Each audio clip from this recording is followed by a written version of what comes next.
नमस्कार दोस्तों। आज हम पढ़ने जा रहे हैं रेस्पिरेशन। अब अभी तक हमने न्यूट्रिशन पढ़ा था, और न्यूट्रिशन किस में पढ़ा था? न्यूट्रिशन इन ह्यूमन बींग्स में पढ़ा था। और उसमें हमने क्या देखा? उसमें हमने देखा कि ह्यूमन बींग में न्यूट्रिशन कैसे होता है, ठीक है, कितने टाइप का न्यूट्रिशन होता है, ये चीज़ें हमने डिस्कस की थी। आज हम रेस्पिरेशन में क्या डिस्कस कर रहे हैं? एक्टिविटी 5.1। इसमें देखो 5.4 एक्टिविटी में क्या डिस्कस करने वाले हैं, देखो आप। Take some freshly prepared lime water in a test tube. Test tube में, ये टेस्ट ट्यूब है, इसमें हम लाइम वाटर प्रिपेयर कर लेते हैं। क्या प्रिपेयर कर लेते हैं? Lime water. और ये जो लाइम वाटर है, इसको हमने टेस्ट ट्यूब में ले लिया। अब क्या करेंगे? Blow air through this lime water. Air को इस लाइम वाटर में हम ब्लो करवाएंगे। Note how long it take for the lime water turn to milky. अब ये जो लाइम वाटर है, क्या ये मिल्की हो जाता है? या फिर आप क्या करें? यूज़ अ सिरिंज एज पिचकारी to pass air through some fresh lime water. आप इसकी जगह पर क्या यूज कर लें? पिचकारी कर लें या सिरिंज कर लें, फिर लाइम वाटर में आप पास करें उस एयर को, ठीक है। टेकन इन अनदर टेस्ट, दूसरे टेस्ट ट्यूब में लेकर। Note how long it take for this lime water turn milky. कितने समय में वो लाइम वाटर मिल्की हो जाता है। What does this tell us about the amount of carbon dioxide in air that we breathe out? इससे हमको ये पता चलता है कि हम कितनी मात्रा में कार्बन डाइऑक्साइड को लेते हैं, ब्रीथ करते हैं। हम इन्वायरमेंट में कार्बन डाइऑक्साइड को छोड़ते हैं। देखिए, एक तो माउथ के द्वारा हम क्या कर रहे हैं? एयर को इस लाइम वाटर में पास कर रहे हैं, और फिर देख रहे हैं कि ये जो लाइम वाटर है ये मिल्की कब हो रहा है, या इसकी जगह पर हमने क्या लिया? सिरिंज ली, और सिरिंज से हम फिर वही एयर को पास करेंगे जिसमें कार्बन डाइऑक्साइड होगा, फिर देखेंगे कि वो कितने समय पर मिल्की होता है। तो ये दो टेस्ट ट्यूब हमने यूज किया उसके लिए, है ना। एक एक्टिविटी और दी गई है, एक्टिविटी 5.5। अब इस एक्टिविटी में क्या? टेक सम फ्रूट जूस, कुछ फ्रूट जूस लेते हैं, और शुगर सोल्यूशन, और शुगर सोल्यूशन लेते हैं, add some yeast to this, और इसमें ईस्ट की कुछ मात्रा मिला देते हैं। Take this mixture in a test tube fitted with a one hold cork. और एक टेस्ट ट्यूब में इस मिक्सचर को लेते हैं जिसमें एक कार्क होता है। Fit the cork with a bend glass tube. एक ग्लास ट्यूब में उसको बेंड कर देते हैं कार्क को। Dip the free end of the glass tube into a test tube containing freshly prepared lime water. और लाइम वाटर जिसमें होता है उसमें हम क्या कर लेते हैं? इस टेस्ट ट्यूब को क्या कर देते हैं? फ्री कर देते हैं।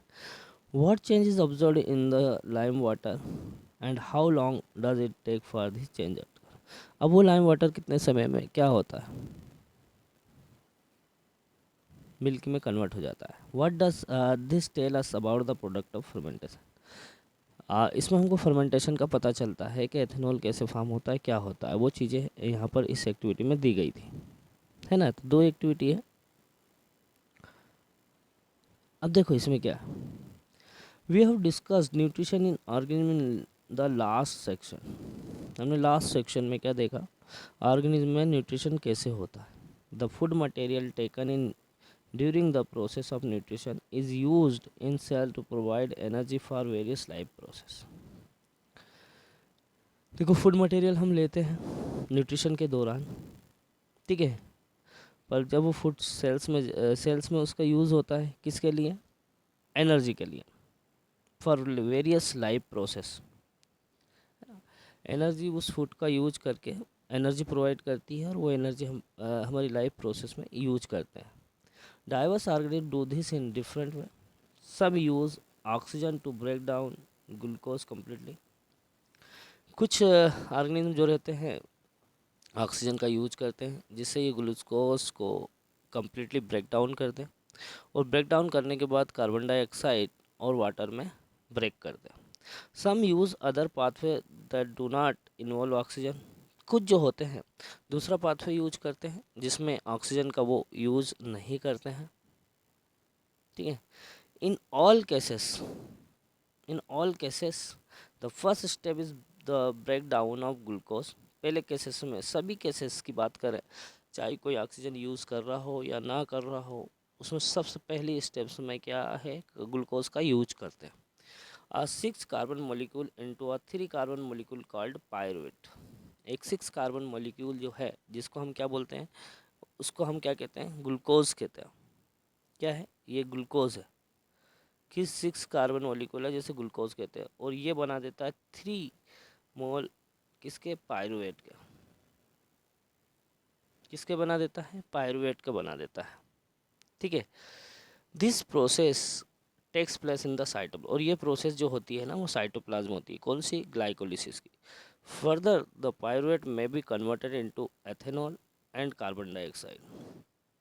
आगे फिर यही पायरुवेट एथेनॉल और कार्बन डाइऑक्साइड में कन्वर्ट होती है, और यह प्रोसेस क्या कहलाती है, this process takes place in east.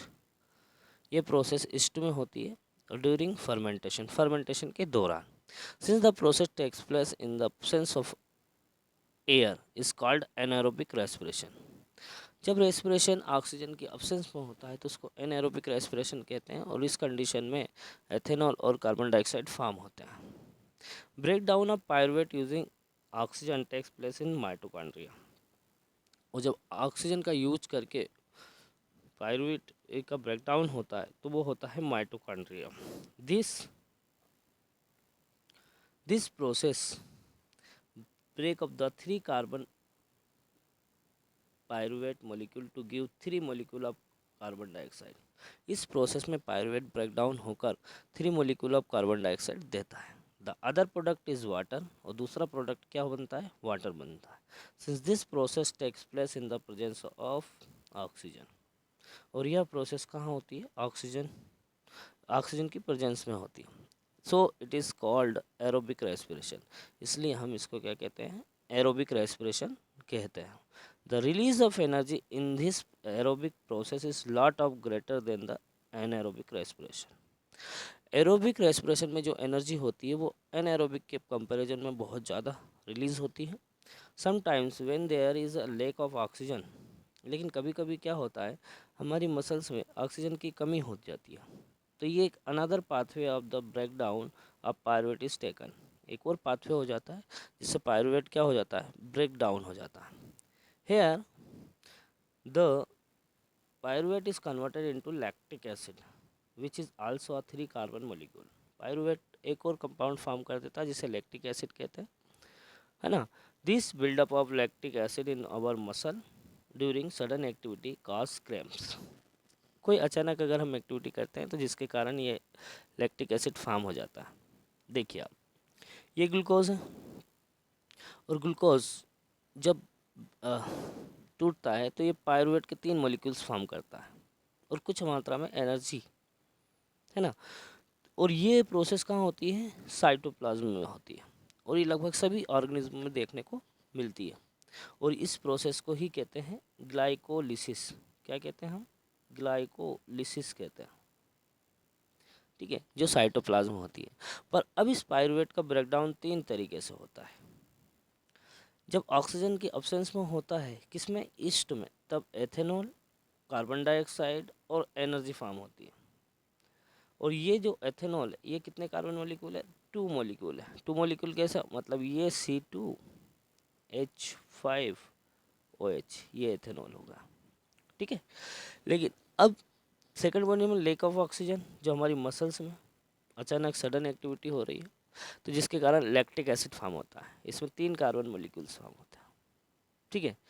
And third वाला जो है उसे हम बोलते हैं माइटोकॉन्ड्रिया की प्रेजेंस, जिसमें कार्बन डाइऑक्साइड, वाटर और एनर्जी फॉर्म हो रही है। तो ये ब्रेक डाउन है ग्लूकोज का, अलग अलग पाथवे में किस तरीके से ब्रेक डाउन होता है वो। The energy released during cellular respiration is immediately used to synthesize a molecule called ATP। ये जो एनर्जी रिलीज हो रही है चाहे माइटोकॉन्ड्रिया में हो रही है, एक साइटोप्लाज्म, उसमें बात कर सकते हैं हम एनारोबिक रेस्पिरेशन में, क्योंकि सभी ऑर्गेनिज्म जो रहते हैं वो सेल से बने होते हैं और ये सेल उसको एटीपी में कन्वर्ट कर देती है। और एटीपी क्या है, is use to fuel all other activity in the cell. In this process, ATP is broken down, gives rise to a fixed amount of energy, which can drive the endothermic reaction take place in the cell। ठीक है, तो ये हमने discuss किया। कल हम जो discuss करने वाले हैं वो है एटीपी। तो आज के लिए है इतना ही। Thank you very